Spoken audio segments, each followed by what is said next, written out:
Hello everyone, welcome back to my channel, and those who are new on this channel, please do not forget to subscribe our amazing channel. And in this lecture I'll discuss about gluconeogenesis. But before starting the lecture, this is about me. I'm Dr. Manisha Sinha, PhD from Jawaharlal Nehru University, New Delhi in plant microbe interaction. I have qualified CSIR, UGC, NET, JRF. Apart from that, I have qualified various national level entrance exam at BSc, MSc and PhD level. I have 8+ year research experience in biological sciences, 4+ year teaching experience and published couple of international research paper. Now let's start the lecture, and the topic is gluconeogenesis. What is gluconeogenesis? Gluconeogenesis को समझने के लिए पहले हम इस word को split करते हैं. ग्लूकोनियोजेनेसिस में जो पहला वर्ड है दैट इज ग्लूको. ग्लूको मीन्स होता है शुगर.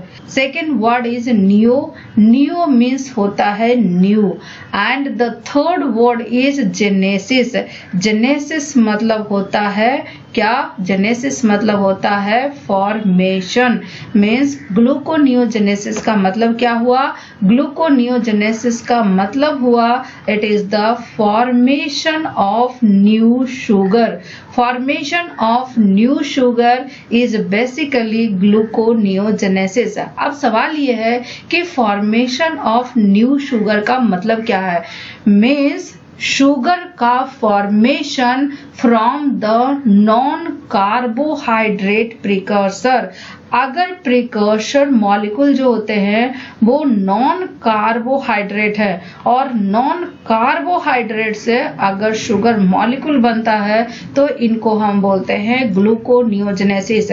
नॉन कार्बोहाइड्रेट मॉलिक्यूल क्या हो सकता है? नॉन कार्बोहाइड्रेट मॉलिक्यूल हो सकता है pyruvate, lactate, alanine and other amino acid, that is 3 और 4 कार्बन कंपाउंड हो सकते हैं. So pyruvate, lactate, alanine for example are non carbohydrate material, non carbohydrate precursor जिससे शुगर बनता है.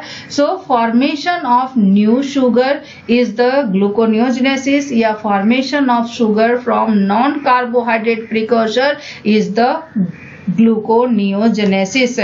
ग्लूकोज की अगर बात करें तो glucose is nearly universal fuel and building blocks in modern organisms from microbes to humans. Mammals की अगर बात करें तो मैमल्स में कुछ टिश्यू ऐसे होते हैं जो ऑलमोस्ट कंप्लीटली डिपेंड होते हैं ग्लूकोज पे for their metabolic energy. Means mammals में कुछ टिश्यू ऐसे होते हैं जो मेटाबॉलिक एनर्जी के लिए ऑलमोस्ट कंप्लीटली डिपेंड होते हैं. किस चीज पे डिपेंड होते हैं? ग्लूकोज मॉलिक्यूल पे. For example human brain, nervous system, erythrocytes, testis, renal medulla, embryonic tissue. ये सारे टिश्यू में जो ग्लूकोज आते हैं वो ब्लड से आते हैं and that is the major fuel source. What is the major fuel source? Glucose from blood is the major fuel source for human brain, nervous system, erythrocytes, testis, renal medulla, embryonic tissues और etcetera. Brain की अगर बात करें तो brain alone require about 120 gram of glucose per day. More than half of the glucose stored as glycogen in muscles and liver. But supply of glucose from these stores are not always sufficient. Means muscle and liver में जो glucose stored होते हैं in the form of glycogen वो sufficient नहीं होते हैं कभी कभी energy provide करने के लिए. For example, between meals and during longer fast और आफ्टर विग्रस एक्सरसाइज ग्लाइकोजेन का लेवल हो जाता है डिप्लीट. मीन्स ग्लाइकोजेन का लेवल हो जाता है डाउन. इस दौरान चाहे वो बिटवीन मील हो या ड्यूरिंग फास्ट पीरियड हो या आफ्टर विग्रस एक्सरसाइज हो, organisms need a method for synthesising glucose from non carbohydrate precursors. Means वैसा टाइम में जब ग्लाइकोजेन का लेवल डिप्लीट हो जाता है उस कंडीशन में ऑर्गेनिजम्स को रिक्वायर्ड होती है ग्लूकोज, बट वो नॉन कार्बोहाइड्रेट प्रिकर्सर से ग्लूकोज बनता है. And the formation of sugar from non-carbohydrate precursor is known as gluconeogenesis, which is formation of new sugar, जो कि कन्वर्ट करता है pyruvate and other 3 carbon compound को किस चीज में, ग्लूकोज में कन्वर्ट करता है। ग्लूकोनियोजेनेसिस की अगर बात करें तो all animals, plants, fungi and microorganisms में प्रेजेंट होते हैं। मीन्स ग्लूकोनियोजेनेसिस का प्रोसेस सारे एनिमल्स, सारे प्लांट्स, सारे फंजाई एंड सारे माइक्रो ऑर्गेनिजम्स में होते हैं। And these reactions are essentially same. Means जितने भी ग्लूकोनियोजेनेसिस का रिएक्शन है इन सारे ऑर्गेनिजम्स में सेम होते हैं। And the important precursor of glucose in animal is 3 carbon compound, that is lactate हो सकता है, पायरुवेट हो सकता है, ग्लिसरॉल हो सकता है, एज वेल एज कुछ अमाइनो एसिड्स भी हो सकते हैं। और जो अमाइनो एसिड ग्लूकोज बनाता है उसको ग्लूकोजेनिक अमाइनो एसिड बोलते हैं, ग्लूकोजेनिक अमाइनो एसिड बोलते हैं। मैमल्स की अगर बात करें तो मैमल्स में ग्लूकोनियोजेनेसिस मेनली लीवर में होता है, बट कुछ लेसर एक्सटेंट रीनल कॉर्टेक्स में भी होते हैं। एंड ग्लूकोनियोजेनेसिस के द्वारा जो ग्लूकोज बनता है वो पास होता है ब्लड में to supply the other tissue. Means blood में जाता है और ब्लड से अदर टिश्यूज को सप्लाई करता है। आफ्टर विग्रस एक्सरसाइज क्या होते हैं, अनएरोबिक रेस्पिरेशन होते हैं। मीन्स अनएरोबिक ग्लाइकोलिसिस होता है और अनएरोबिक ग्लाइकोलिसिस के द्वारा क्या बनता है, लैक्टेट बनता है। कहाँ पे, स्केलेटल मसल में। अब ये लैक्टेट मीन्स अनएरोबिक रेस्पिरेशन की अगर बात करें तो अनएरोबिक रेस्पिरेशन में स्केलेटल मसल में क्या बनता है, स्केलेटल मसल में बनता है लैक्टेट। अब ये लैक्टेट कहाँ जाता है, ये लैक्टेट जाता है लीवर में और लीवर में ये लैक्टेट कन्वर्ट हो जाता है ग्लूकोज में, क्योंकि लीवर में क्या होता है, ग्लूकोनियोजेनेसिस। मेनली लीवर में ग्लूकोनियोजेनेसिस होते हैं मैमल्स में। सो जैसे ही ये लैक्टेट लीवर में जाता है, लैक्टेट ग्लूकोज में कन्वर्ट हो जाता है। अब ये ग्लूकोज वापस से मसल्स में जाते हैं एंड देन ग्लाइकोजेन में कन्वर्ट हो जाते हैं। And this cycle is known as Cori cycle. इस साइकिल को क्या बोलते हैं, इस साइकिल को बोलते हैं Cori cycle. Means after vigorous exercise skeletal muscle में ग्लूकोज के द्वारा क्या बनता है, लैक्टेट बनता है। अब ये लैक्टेट कहाँ जाएगा, लीवर में जाएगा। लीवर में लैक्टेट ग्लूकोज में कन्वर्ट हो जाएगा और जैसे ग्लूकोज में कन्वर्ट हो जाएगा ये मसल में जाएगा और मसल में ग्लाइकोजेन के फॉर्म में ये स्टोर हो जाता है और मसल में ग्लाइकोजेन के फॉर्म में स्टोर हो जाता है। और इस साइकिल को बोलते हैं क्या, इस साइकिल को बोलते हैं कोरी साइकिल। प्लांट सीडलिंग की अगर बात करें तो प्लांट सीडलिंग में कोई भी फोटोसिंथेटिक ऑर्गन्स डेवलप नहीं होते हैं। प्लांट सीडलिंग की अगर बात करें तो प्लांट सीडलिंग में स्टोर्ड फैट एंड प्रोटीन्स जो होते हैं वो कन्वर्ट होते हैं डाइसैकेराइड सुक्रोस में by the process of gluconeogenesis. और ये सुक्रोस ट्रांसपोर्ट होता है developing part of the plant में। Glucose and its derivatives are precursor for the synthesis of plant cell wall, nucleotides and coenzymes as well as a variety of other essential metabolites। जबकि micro organisms की बात करें तो micro organisms में gluconeogenesis starts from simple organic compound of 2 or 3 carbon, that is acetate, lactate, propionate in their growth medium. Although the reactions of gluconeogenesis are same in all organisms, metabolic context and regulation of the pathway differ from one species to another and from tissue to tissue. So this figure represents the carbohydrate synthesis from simple precursor.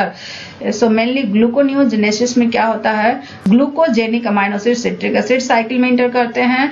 Then ऑक्सैलोएसीटेट से phosphoenol pyruvate बनता है and ये phosphoenol pyruvate glucose 6 phosphate बनाता है और glucose 6 phosphate से सारे sugars बनते हैं, चाहे वो मोनोसैकेराइड हो, डाइसैकेराइड हो या पॉलीसैकेराइड हो।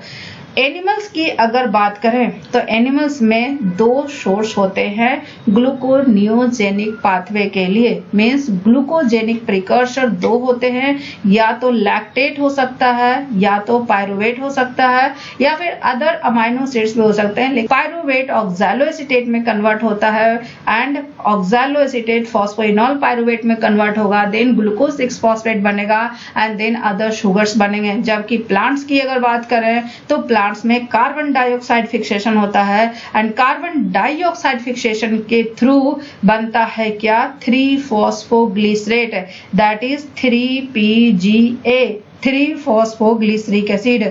3-phosphoglyceric acid is the first product of carbon dioxide assimilation और इस रिएक्शन को बोलते हैं CO2 fixation। So after CO2 fixation first product बनता है that is 3-phosphoglyceric acid।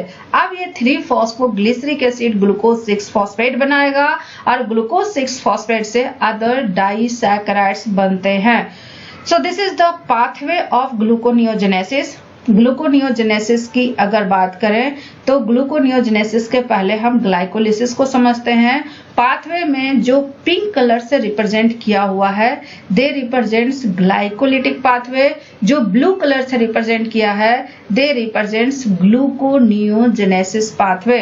सो पहले ग्लाइकोलिसिस पे आते हैं। ग्लाइकोलिसिस टोटल 10 स्टेप्स में कंप्लीट होते हैं। कितने स्टेप्स में कंप्लीट होते हैं? टोटल 10 स्टेप्स में कंप्लीट होते हैं। फर्स्ट स्टेप इज ग्लूकोज से ग्लूकोज 6 फॉस्फेट बनता है एंड इस रिएक्शन को जो एंजाइम कैटालाइज करता है दैट इज हेक्सोकाइनेज है और इस रिएक्शन में एक एटीपी कंज्यूम होता है। ग्लूकोज 6 फॉस्फेट आइसोमेराइज होकर फ्रुक्टोज 6 फॉस्फेट बनाता है। Fructose 6 phosphate fructose 1,6 bis phosphate बनाते हैं। फ्रुक्टोज 6 फॉस्फेट से फ्रुक्टोज 1,6 बिस फॉस्फेट के फॉर्मेशन में एक मॉलिक्यूल एटीपी कंज्यूम होता है and the enzyme is PFK1। PFK1 stands for phosphofructokinase 1। अब ये फ्रुक्टोज 1,6 बिस फॉस्फेट स्प्लिट हो जाता है 2-3 कार्बन कंपाउंड में, क्योंकि ग्लूकोज 6 कार्बन कंपाउंड है, ग्लूकोज 6 फॉस्फेट 6 कार्बन कंपाउंड है, फ्रुक्टोज 6 फॉस्फेट 6 कार्बन कंपाउंड है, fructose 1,6 bis phosphate 6 carbon compound है। अब ये fructose 1,6 bis phosphate 2-3 carbon compound में स्प्लिट हो जाता है। First one is the dihydroxy acetone phosphate and second one is the glyceraldehyde 3-phosphate। अब ये दोनों 3 कार्बन कंपाउंड है। डाइहाइड्रोक्सी एसीटोन भी 3 कार्बन कंपाउंड है, ग्लिसरल्डिहाइड 3-फॉस्फेट भी 3 कार्बन कंपाउंड है। But out of this 2-3 carbon compound only glyceraldehyde three phosphate ही glycolysis के फर्दर स्टेप्स में इंटर करता है।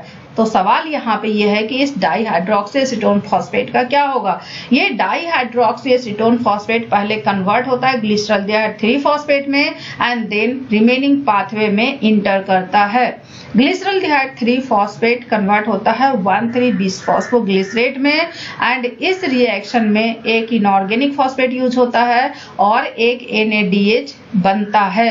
1,3-बिसफॉस्फोग्लिसरेट कन्वर्ट होते हैं 3-फॉस्फोग्लिसरेट में, 3-फॉस्फोग्लिसरेट कन्वर्ट होते हैं 2-फॉस्फोग्लिसरेट में एंड 2-फॉस्फोग्लिसरेट कन्वर्ट होता है फॉस्फोइनॉल पायरुवेट में and phosphoenol pyruvate ultimately pyruvate में कन्वर्ट होता है एंड इस स्टेप में एक एटीपी का फॉर्मेशन होता है। एक एटीपी का फॉर्मेशन और भी होता है दैट इज 1,3-बिसफॉस्फोग्लिसरेट से 3-फॉस्फोग्लिसरेट में।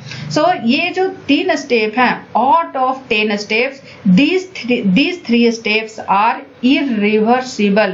ये क्या है? इरिवर्सिबल रिएक्शन है। So first step, third step and the last 10th step are irreversible reaction. Now coming to gluconeogenesis. Gluconeogenesis की अगर बात करें तो ग्लाइकोलिसिस में ग्लूकोज से पायरुवेट बना, ग्लूकोनियोजेनेसिस में पायरुवेट से ग्लूकोज बनेगा। क्या बनेगा? पायरुवेट से ग्लूकोज बनेगा। तो क्या हम कह सकते हैं gluconeogenesis is opposite to glycolysis, but this is not true.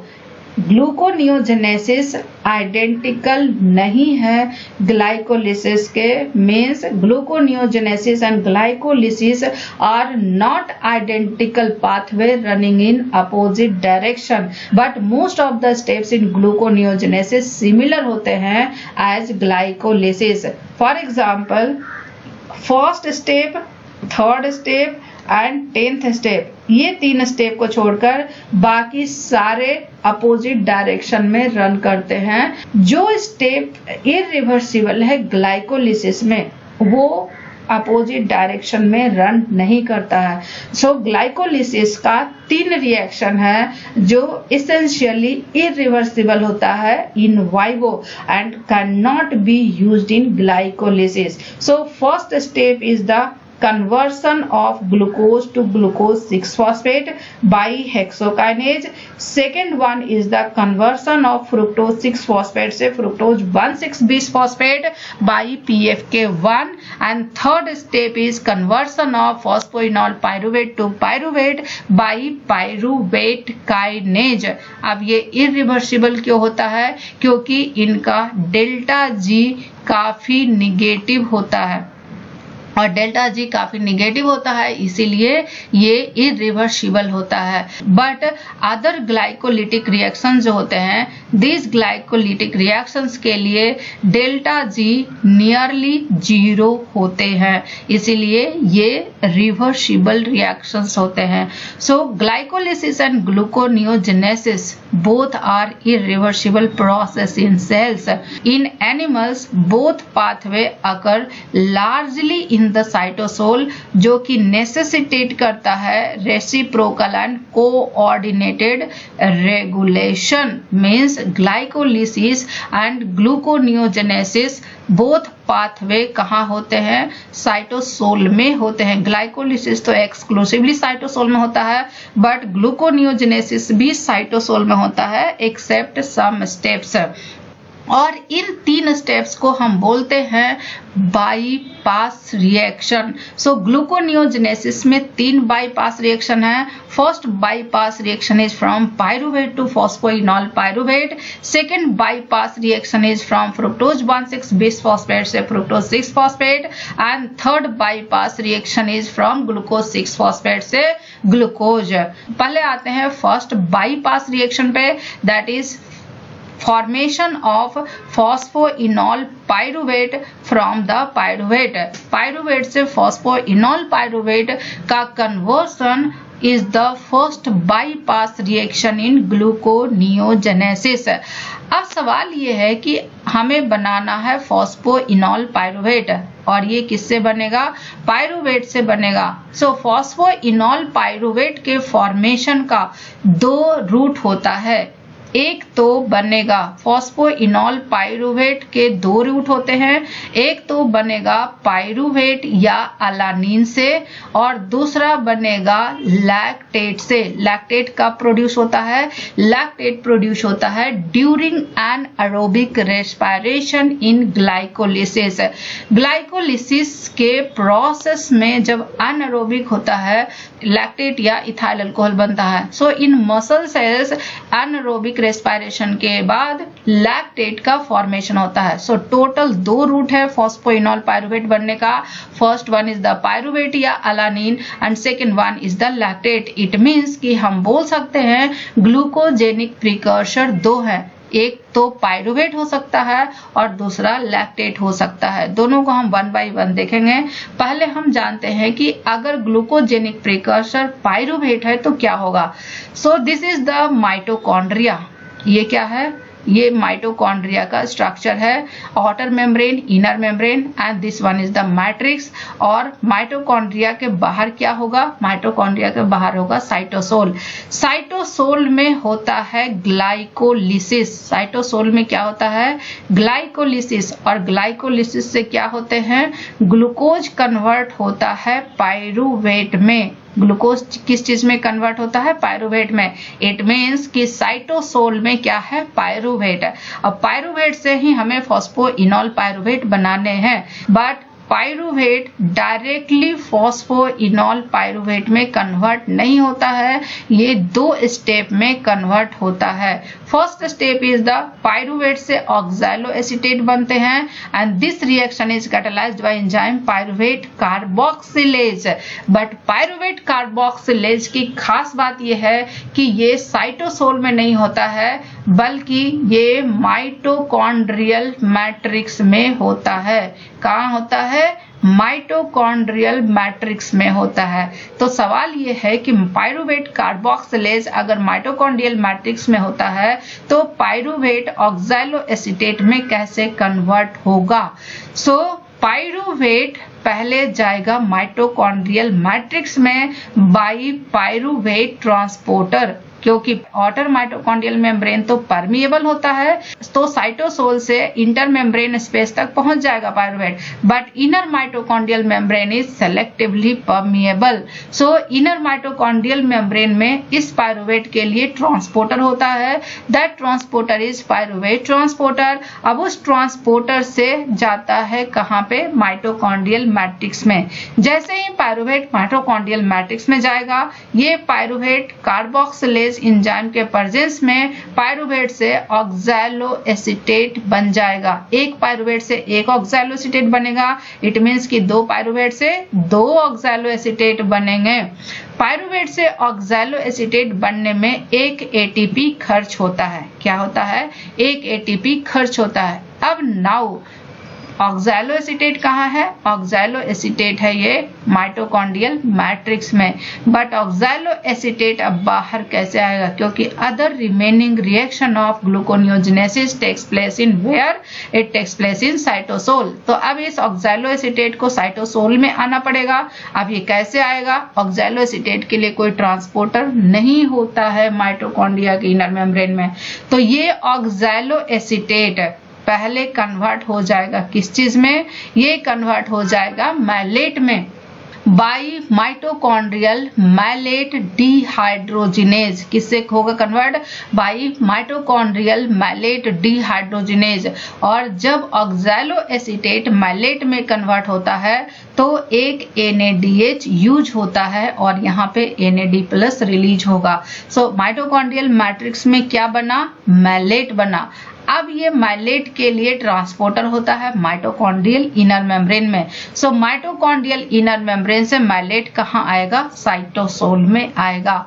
And जैसे ही साइटोसोल में आएगा, मैलेट कन्वर्ट हो जाएगा ऑक्सैलो एसीटेट में बाय द एंजाइम पेप कार्बोक्सीकाइनेज, क्योंकि ये एंजाइम प्रेजेंट होता है कहाँ? साइटोप्लाज्म में। और फाइनली मैलेट कन्वर्ट हो जाएगा किस चीज में? मैलेट कन्वर्ट हो जाएगा ऑक्सैलो एसीटेट में, and this oxaloacetate is converted into phosphoenol pyruvate by PEP carboxykinase. और ऑक्सैलो एसीटेट से जब फॉस्फोइनॉल पायरुवेट बनता है तो एक GTP खर्च होता है, ATP नहीं खर्च होता है, GTP खर्च होता है। पायरुवेट से पहले क्या बनेगा? ऑक्सैलो एसीटेट, ऑक्सैलो एसीटेट से फॉस्फोइनॉल पायरुवेट, और जब पायरुवेट से ऑक्सैलो एसीटेट बनता है तो एक ATP खर्च होता है, और जब ऑक्सैलो एसीटेट से फॉस्फोइनॉल पायरुवेट बनता है तो एक GTP खर्च होता है। मींस एक मॉलिक्यूल पायरुवेट से एक मॉलिक्यूल फॉस्फोइनॉल पायरुवेट बनाने में एक ATP और एक GTP का खर्च होगा। And this is the reaction mechanism of pyruvate carboxylase. Pyruvate carboxylase की खास बात यह है कि इसकी रिएक्शन के लिए एक कोएंजाइम यूज होता है, and that coenzyme is biotin. Pyruvate carboxylase क्या करता है? बाइकार्बोनेट और पायरुवेट के बीच में रिएक्शन होता है और ऑक्सैलो एसीटेट बनते हैं। ऑक्सैलो एसीटेट कन्वर्ट होता है फॉस्फोइनॉल पायरुवेट में बाई पेप कार्बोक्सीकाइनेज। फॉस्फोइनॉल पेप कार्बोक्सीकाइनेज की अगर बात करें तो it is magnesium ion dependent reaction, जो कि GTP की रिक्वायरमेंट होती है। इसको क्या चाहिए? इसको GTP चाहिए। लेकिन पायरुवेट कार्बोक्सिलेज की जो रिएक्शन मैकेनिज्म है थोड़ा यूनिक है। पायरुवेट कार्बोक्सिलेज के लिए क्या चाहिए? कोफैक्टर। कोफैक्टर कौन सा है? कोफैक्टर बायोटीन है। अब इस बायोटिन की खास बात यह है कि बायोटिन पायरूवेट कार्बोक्सिलेज एंजाइम के साथ, किस एंजाइम के साथ? पायरूवेट कार्बोक्सिलेज एंजाइम का जो लाइसिन अमाइनो एसिड है, लाइसिन अमाइनो एसिड में अपसाइलम अमाइनो ग्रुप होता है। क्या होता है? अपसाइलम अमाइनो ग्रुप होता है। सिर्फ एक ही अमाइनो एसिड है आउट ऑफ 20 अमाइनो एसिड्स जिसमें लाइसिन में अपसाइलम अमाइनो ग्रुप है। अब ये बायोटिन इस लाइसिन के अपसाइलम अमाइनो ग्रुप से क्या बनाता है? बनाता है अमाइड लिंकेज। मीन्स हम ये बोल सकते हैं कि ये बायोटिन पायरूवेट कार्बोक्सिलेज के साथ कोवैलेंटली अटैच्ड है and that is known as biotinyl enzyme. Biotinyl enzyme में क्या होता है? पायरूवेट कार्बोक्सिलेज एंजाइम का जो लाइसिन रेजिड्यू है उसका अपसाइलम अमाइनो ग्रुप के साथ क्या बनाता है? अमाइड लिंकेज बनाता है ये biotin. This is the structure of biotin. Biotin enzyme के साथ कोवैलेंटली लिंक्ड होता है। नाउ अब ये क्या करता है? इस एंजाइम में क्योंकि दो एक्टिव साइट हैं, catalytic site 1 and catalytic site 2। Catalytic site 1 क्या करता है? इस बाइकार्बोनेट को कार्बन डाइऑक्साइड में कन्वर्ट करता है एंड और इस रिएक्शन में एक एटीपी मॉलिक्यूल खर्च होता है। क्या खर्च होता है? एक एटीपी मॉलिक्यूल खर्च होता है and the product is carboxy biotinyl enzyme. अब इस कार्बोक्सी बायोटिनाइल एंजाइम क्या करता है? इस कार्बन डाइऑक्साइड को ट्रांसफर करता है पायरूवेट पे और जैसे ही कार्बन डाइऑक्साइड पायरूवेट पे ट्रांसफर होता है तो क्या बनेगा?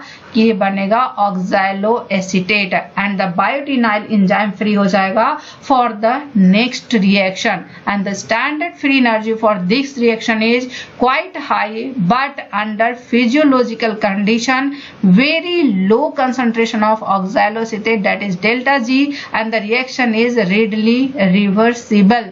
Mitochondria malate dehydrogenase function in both gluconeogenesis as well as in citric acid cycle, but the overflow of metabolites in these two processes is in opposite direction. So this is the reaction mechanism of pyruvate carboxylase enzyme. Now अब हमारा first bypass reaction complete हो गया है। Means pyruvate से phosphoenol pyruvate कैसे बना? Pyruvate से phosphoenol pyruvate दो स्टेप में बना। पायरूवेट पहले ऑक्सैलोएसीटेट में कन्वर्ट हुआ बाय यूजिंग 1 एटीपी। अब ये ऑक्सैलोएसीटेट फॉस्फोइनॉल पायरूवेट में कन्वर्ट हुआ by using 1 GTP. But glycolysis की अगर बात करें तो ग्लाइकोलिसिस में फॉस्फोइनॉल पायरूवेट से डायरेक्टली एक स्टेप में पायरूवेट में कन्वर्ट हो जाते हैं और इस स्टेप में एक एटीपी की सिंथेसिस होती है। 1 मॉलिक्यूल फॉस्फोइनॉल पायरूवेट से 1 मॉलिक्यूल फॉस्फोइनॉल पायरूवेट से 1 मॉलिक्यूल पायरूवेट के कन्वर्सन में 1 एटीपी रिलीज होता है। बट पायरूवेट से फॉस्फोइनॉल पायरूवेट बनने में एक एटीपी भी खर्च होता है और एक जीटीपी भी खर्च होता है। So gluconeogenesis का first bypass reaction it is a highly endergonic reaction.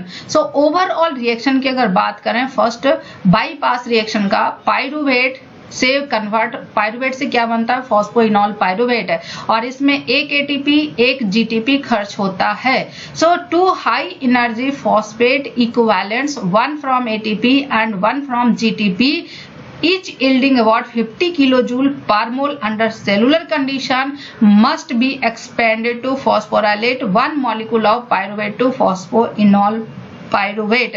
In contrast, when phosphoenol pyruvate is converted to pyruvate during glycolysis, only 1 ATP is generated from ADP.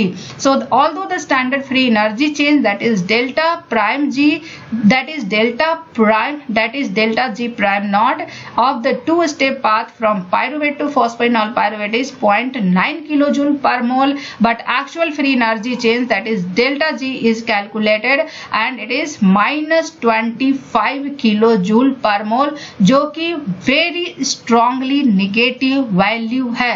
And this result from the ready consumption of phosphoenol pyruvate in other reactions such that its concentration remains relatively low and the reaction is thus effectively irreversible in the cell. So this is all about first bypass reaction in the gluconeogenesis. So ये mechanism कब होगा? जब glucogenic source जो होगा वो pyruvate होगा, लेकिन जब lactate as a glucogenic source होगा उस कंडीशन में क्या होगा? सो जब lactate as a glucogenic source होगा, लैक्टेट कहाँ बनेगा? डेफिनेटली साइटोसोल में बनेगा, क्योंकि ये प्रोड्यूस होता है ग्लाइकोलिसिस से by anaerobic respiration, during anaerobic respiration. So lactate cytosol में है और साइटोसोल में लैक्टेट डिहाइड्रोजिनेज होते हैं। सो लैक्टेट पहले पायरुवेट में कन्वर्ट होगा और इस कंडीशन में एक NADH यूज होंगे, मीन्स लैक्टेट का ऑक्सीडेशन होकर पायरुवेट बन रहा है एंड ऑक्सीडेशन में तो किसी न किसी का रिडक्शन होगा NAD+ का और वो एक NADH बनाएगा। अब ये पायरुवेट कहाँ इंटर करेगा? माइटोकॉन्ड्रिया के मैट्रिक्स में by pyruvate transporter in the inner mitochondrial membrane.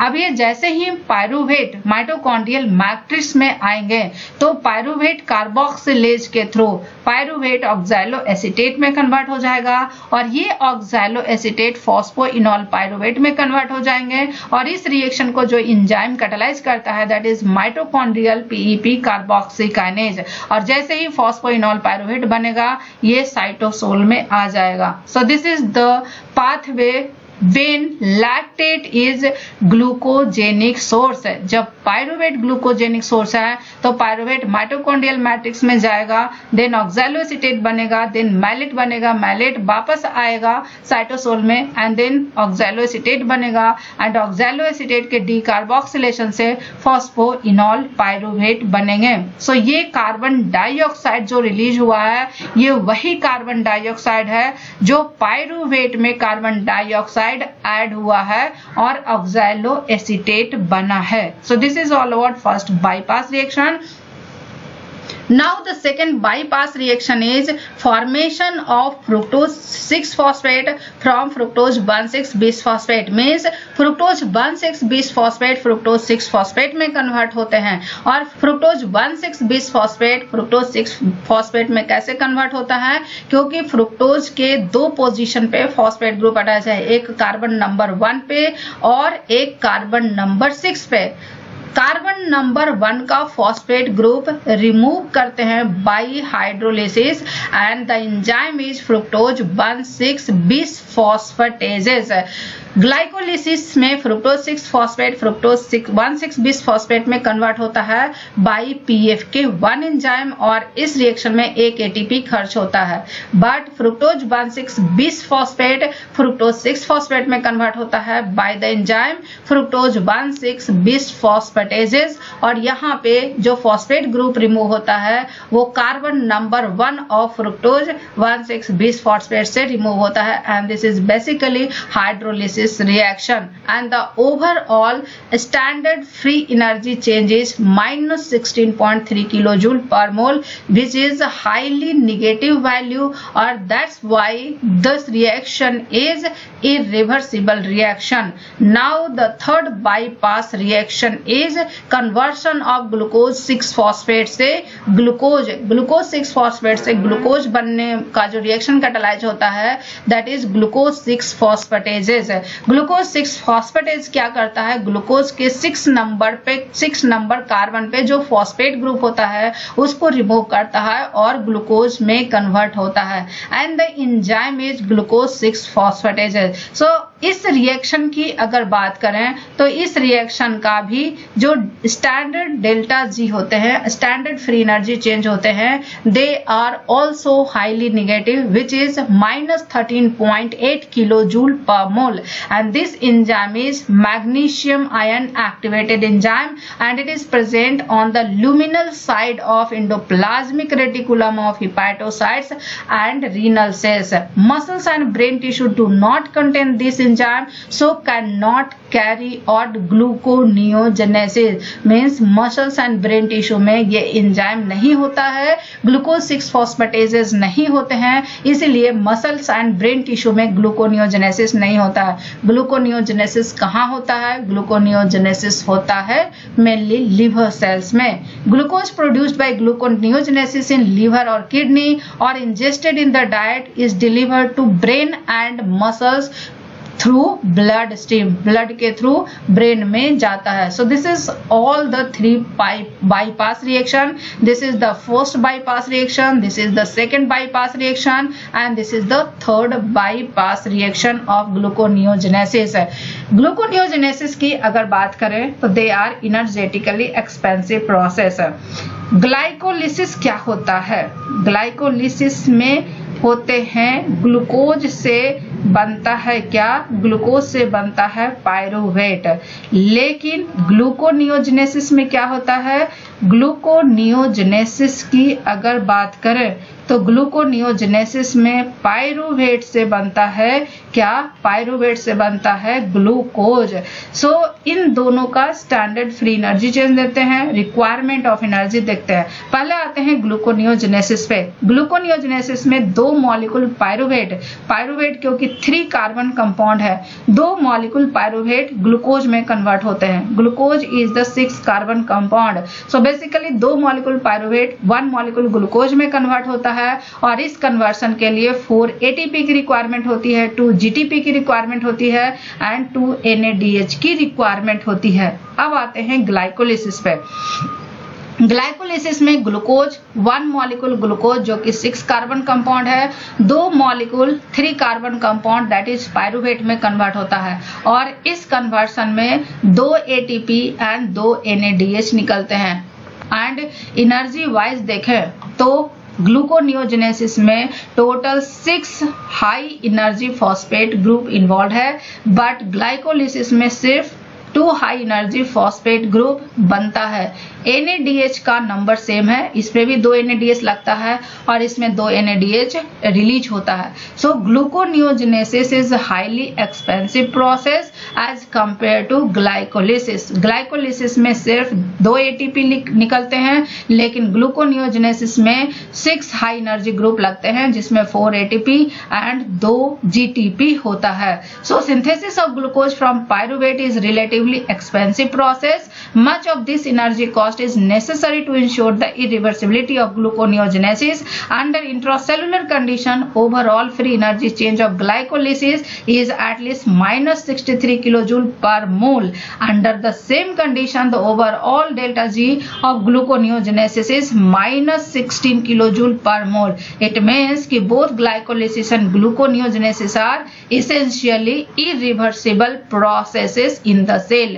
बहुत सारे सिट्रिक एसिड साइकिल इंटरमीडिएट्स होते हैं एंड बहुत सारे अमाइनो एसिड जो होते हैं ग्लूकोजेनिक होते हैं। So citrate, isocitrate, alpha ketoglutarate, succinyl coenzyme A, succinate, fumarate, malate, ये सारे के सारे ऑक्सीडाइज होकर ऑक्सैलो एसीटेट बनाते हैं और ऑक्सैलो एसीटेट से ही बनता है फॉस्फोइनॉल पायरुवेट जो कि फर्स्ट बाईपास रिएक्शन का प्रोडक्ट है। और ये फॉस्फोइनॉल पायरुवेट बनेगा क्या?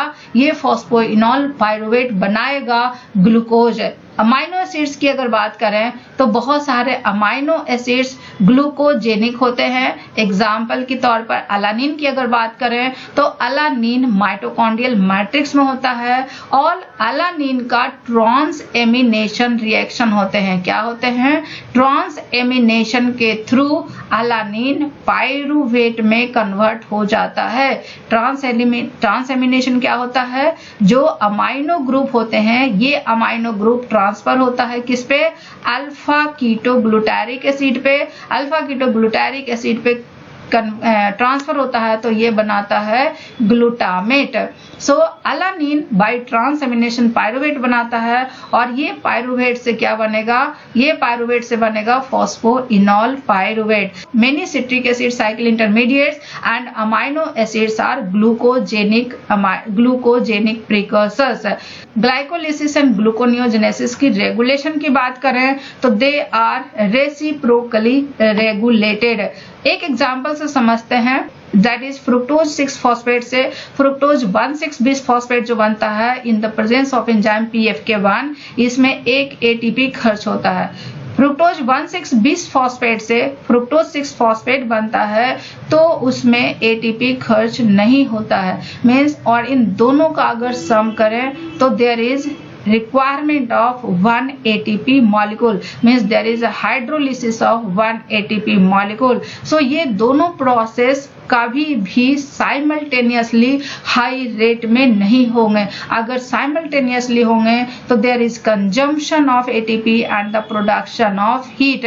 For example production of heat, the two enzymatic reactions and the two enzymatic reactions and other in two pathway are regulated allosterically and by covalent modification। so glycolysis and gluconeogenesis का जो regulation होता है वो दो तरह से होता है। First one is the allosteric regulation and second one is the modification that is by phosphorylation. so these are the table that shows the different reactions of gluconeogenesis। जो रिएक्शंस रेड में शो किया हुआ है they represents the bypass reaction. Pyruvate से phosphoenol pyruvate 2 step में होता है and they are first bypass. ये क्या है? ये फर्स्ट बाईपास रिएक्शन है। फ्रुक्टोज 1,6 बिस फॉस्फेट से फ्रुक्टोज 6 फॉस्फेट रिएक्शन जो है it is second bypass reaction. ये क्या है? सेकेंड बाईपास रिएक्शन है। ग्लूकोज 6 फॉस्फेट से ग्लूकोज में जो कन्वर्शन होता है this is third bypass reaction. So this is overview of all the reactions, all the steps in gluconeogenesis, that is for formation of glucose from pyruvate। So this is all about gluconeogenesis and stay tuned for the next video।